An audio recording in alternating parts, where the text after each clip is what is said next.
नमस्कार। Law of attraction and युग निर्माण परिवार में आप सभी का स्वागत है। साधना के विषय में तो आप सभी ने सुना होगा। ये बहुत बड़ा साधक है, इन्होंने ये साधना की, इन्होंने वो साधना की। पर साधना में होता क्या है, करते क्या है, किसे कहा जाता है साधना? सरलतम शब्दों में अगर आप समझना चाहें तो एक ही चीज समझ लीजिए। जिसने स्वयं को साध लिया वह साधक है। स्वयं को साध लेना ही साधना है। स्वयं का मतलब, स्वयं का मतलब जो आपने अपने आप को मान लिया है, अर्थात शरीर और मन। शरीर और मन को साध लेना, इनकी गुलामी से मुक्त हो जाना कि अब हम शरीर और मन के अकॉर्डिंग नहीं चलेंगे, शरीर और मन हमारे अकॉर्डिंग चलेंगे। इस अवस्था को उपलब्ध हो जाना, वही है साधना को उपलब्ध हो जाना, साधना में पारंगत हो जाना, साधक बन जाना। एक सामान्य व्यक्ति अपने शरीर, अपने मन, अपनी इंद्रियों के अनुरूप चलता है। उसका स्वयं पर नियंत्रण नहीं होता। वो यंत्रवत संचालित हो रहा होता है अपने शरीर और अपने मन से। बेहोशी में जी रहा है, प्रमाद में। पर जो साधक होगा, जिसने साधना की है, वो इनकी गुलामियों से मुक्त होने लगेगा। चाहे वो शरीर की गुलामी हो या मन की गुलामी हो। एक उदाहरण, किसी को बहुत ज्यादा क्रोध आता है, बहुत ज्यादा गुस्सा करता है। तो ये जो क्रोध है, ये गुस्सा, ये आत्मा का गुण थोड़ी है। ये तो आपके मन का एक विकार है, जो आपको लगातार बार बार खींच लेता है और आप क्रोधित हो जाते हैं।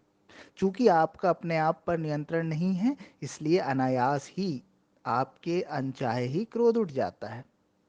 साधना में इस क्रोध से मुक्ति हो जाती है। जो व्यक्ति स्वयं को साध लेता है, वो क्रोध को भी साध लेता है। अब अगर उसे क्रोध उठेगा तो उसकी मर्जी से उठेगा, उसे उसका बोध होगा। जबरदस्ती अनायास नहीं उठेगा। ऐसा मत सोचिए कि एक साधक व्यक्ति क्रोध नहीं कर सकता। वो क्रोध तो करेगा, लेकिन भीतर से उसे पता होगा कि मैं क्रोध कर रहा हूं, क्रोध उठ रहा है। तो साधना की स्थिति में आप जो भी करेंगे, आप भीतर से जान रहे होंगे।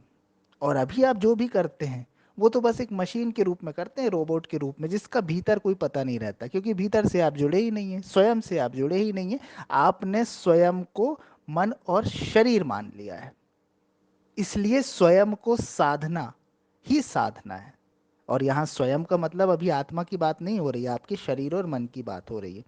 अभी तो आपने स्वयं को यानी वास्तविक आत्मा को जाना ही नहीं है। तो अभी आप शरीर और मन के क्षेत्र तक सीमित है।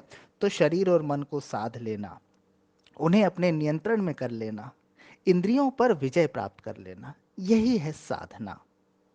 और साधना में भी सर्वश्रेष्ठ कहा गया है ध्यान को, ध्यान साधना। ध्यान के बाद समाधि। ठीक है। तो ध्यान का मतलब क्या होता है? जब हम अपने शरीर और मन की क्रियाओं के प्रति जाग जाते हैं, अर्थात उनसे हम तादात्म्य खत्म कर देते हैं। हम उन्हें देखना सीख जाते हैं, उनके प्रति होश से भर जाते हैं, साक्षी भाव से भर जाते हैं। तो जो ये डिटैचमेंट आता है, ये हमें मुक्त कर देता है, ये हमें राजा बना देता है। और जब तक ये डिटैचमेंट नहीं आया, ये जागरूकता नहीं आई है, तब तक शरीर और मन की क्रियाओं में हम लिप्त रहेंगे। और जो कंडीशनिंग होगी, जो हमारा भीतरी ढांचा होगा, उसके अकॉर्डिंग हमारे क्रियाकलाप संचालित होंगे। ये बिल्कुल वैसा ही है जैसे प्रोग्राम हमने एक इंस्टॉल कर दिया मोबाइल पे या कंप्यूटर पे, और बस उसके अकॉर्डिंग सब कुछ चले जा रहा है। नहीं, साधना कीजिए, साधिए। और ये किसी धर्म के लिए नहीं कि ये धर्म वाला ही कर सकता है, ये जाति वाला ही कर सकता है। ध्यान साधना एक ऐसी चीज है जो कोई भी कर सकता है। ध्यानी हर धर्म में हुए हैं, हर संप्रदाय में हुए हैं। इसका किसी विशेष पूजा पद्धति से या मंत्र से कोई संबंध नहीं है। साधना तो स्वयं की होती है, स्वयं को ठीक करने की होती है, स्वयं के परिष्कार की होती है, खुद की बुराइयों को नाश करने की होती है, खुद पर विजय प्राप्त करने की होती है।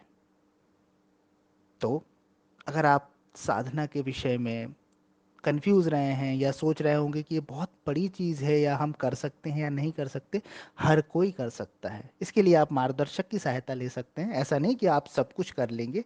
कोई अगर मार्गदर्शक हो, उचित व्यक्ति हो तो उसके थ्रू आप ये चीज़ कर सकते हैं, सीख सकते हैं, लेकिन वो व्यक्ति भी सिर्फ निमित्त बनेगा, सिखाएगा ही। करना तो आपको ही पड़ेगा। किसी और के कर लेने से आपकी साधना पूरी नहीं होगी, किसी और के सर पे हाथ रख देने से आपकी साधना पूरी नहीं होगी। इस बहकावे में मत आइएगा, इसका कोई शॉर्टकट नहीं है। कोई और बता सकता है, सिखा सकता है, करना तो आपको ही पड़ेगा। तो साधिए, स्वयं को साधिए, मन और शरीर को साधिए, इंद्रियों को साधिए, ताकि आप इनके गुलाम ना रहें, आप इनके राजा बन जाएं। और फिर जो आपका जीवन होगा ना, वो यशस्वी जीवन होगा, वो एक राजा का जीवन होगा, एक सन्यासी का जीवन होगा, एक जीवन मुक्त व्यक्ति का जीवन होगा, जिसे कोई कोई कोई परास्त नहीं कर पाएगा। आपने बुद्ध देखे, महावीर देखे, सुने, कई बुद्ध और महावीर जैसे व्यक्तियों के बारे में पढ़ा। आप भी उस श्रेणी में आ सकते हैं, आपकी भी वही संभावना है।